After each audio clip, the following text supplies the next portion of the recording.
Hello everyone, welcome back to another video, and today I present to you another LEGO creation. Today's creation is the LEGO PPSH-41 submachine gun.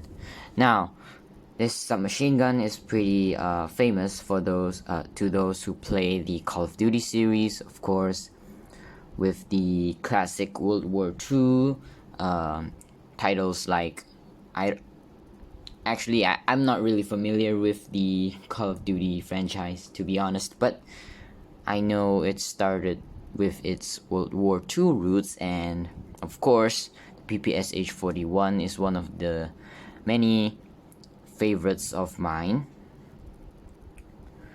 Now, why is it one of my favorites? That's because of the stupidly simple design. This gun is just basically a pipe gun, because how it works is pretty stupidly simple. Well, I just said that before, but anyways, I'll explain to you later.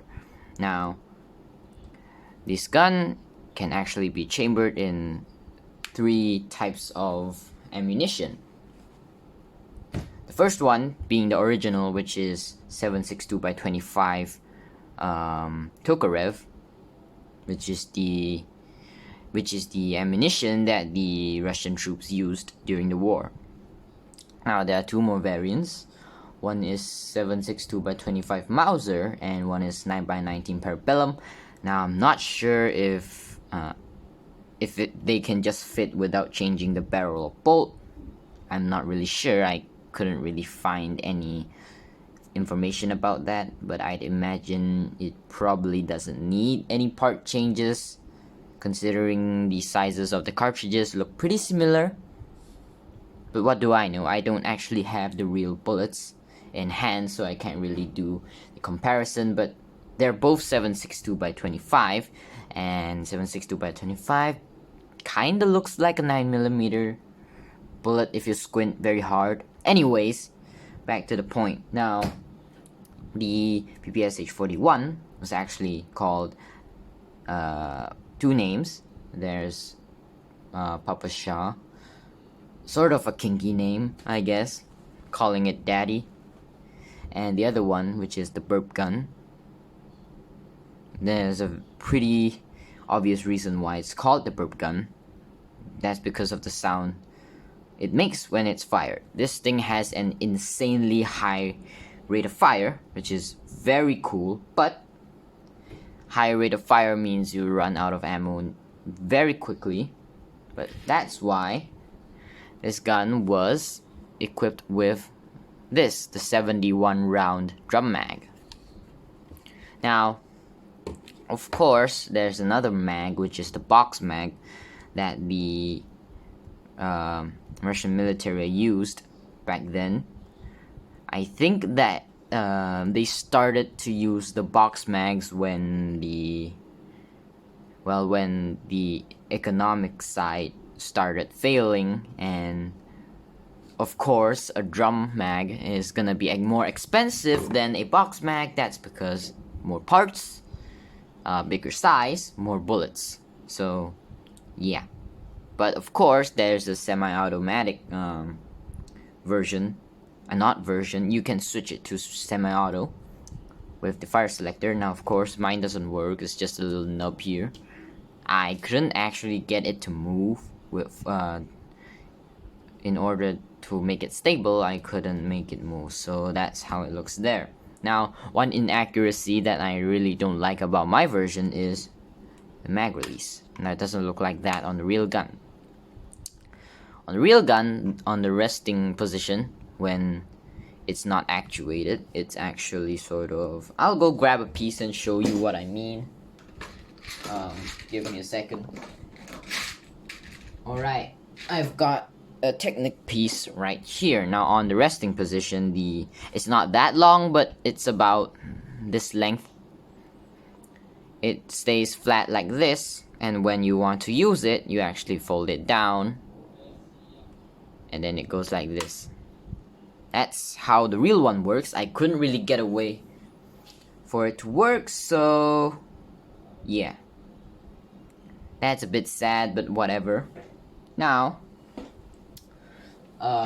moving on to the details of the build.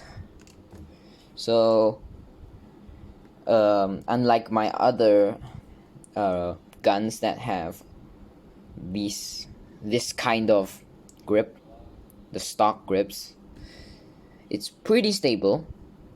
That's because the entire thing is 4 studs wide.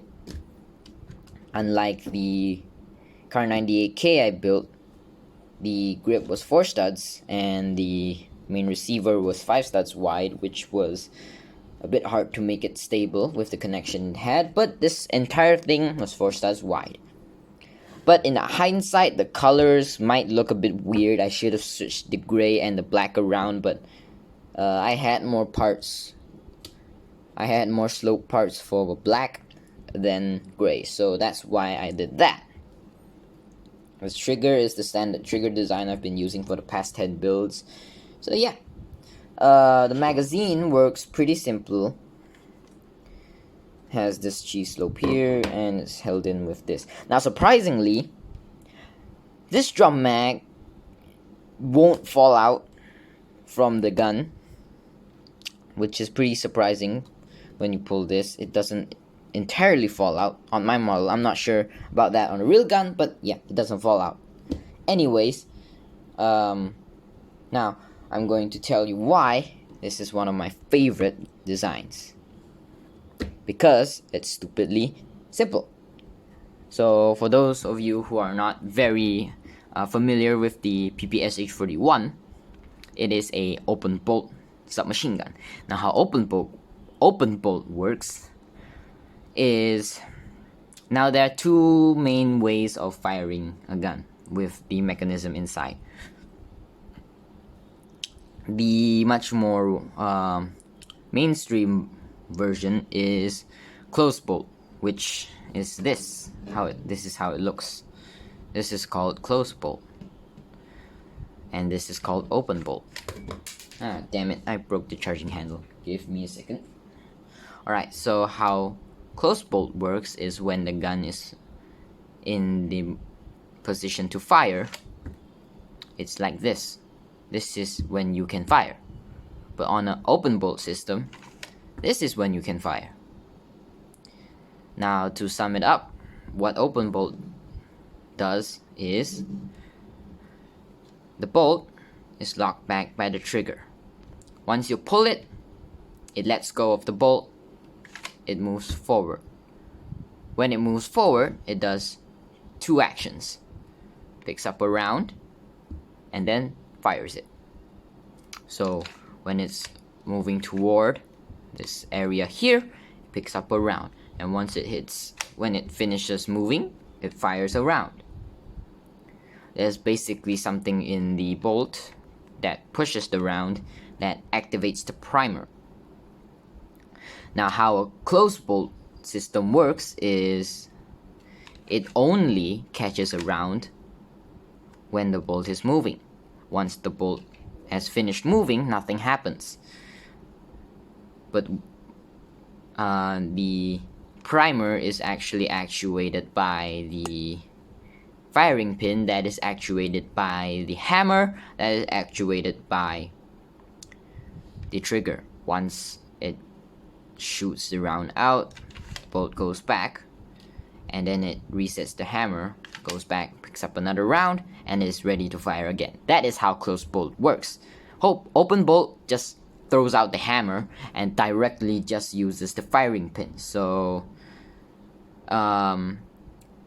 if you just hold down the trigger, it will just keep shooting until you run out of ammunition or you let go of the trigger. So yeah, pretty simple design on how it works. So some people might call the PPSH-41 a pipe gun. Well, it essentially is, but that doesn't mean it's a bad thing. It's simple. So this is sort of a thing that Russian guns have, which is they have a very stupidly simple design, but they are still effective. Unlike German guns, which usually have very sophisticated designs, but they are still very efficient in what they are made to do. So anyways, let's move on to the barrel and the barrel shroud. Now, why does the barrel shroud have that many holes in it? Some of you probably know why, but for those who don't, the gun fires very fast, stupidly fast, cartoonily fast, comically fast, as I don't know. It just shoots very fast. And of course, how does a bullet get shot? It gets propelled by explosions, and explosions have heat. So when the bullets travel through the barrel very frequently, it's gonna generate a lot of heat. And of course, you don't want the gun overheating, so there are heat shrouds for the heat to come out more easily instead of entirely wrapping it. That would probably melt the barrel. So yeah, and this last hole here is a what is it called again? Muzzle. It's sort of a built-in muzzle device. It lets the gas come out from the sides, and that lowers the recoil. Now, this gun is actually pretty controllable for a gun that fires that fast, from what I've seen. So yeah, that's pretty cool. That's why I like it a lot. So anyways, the iron sights are pretty simple. Just two things up here. They kind of look like ears. Pretty cute, I guess. And here's the sight. It's a clip. And this is a bracket built front sight, which houses the front sight post inside. Now,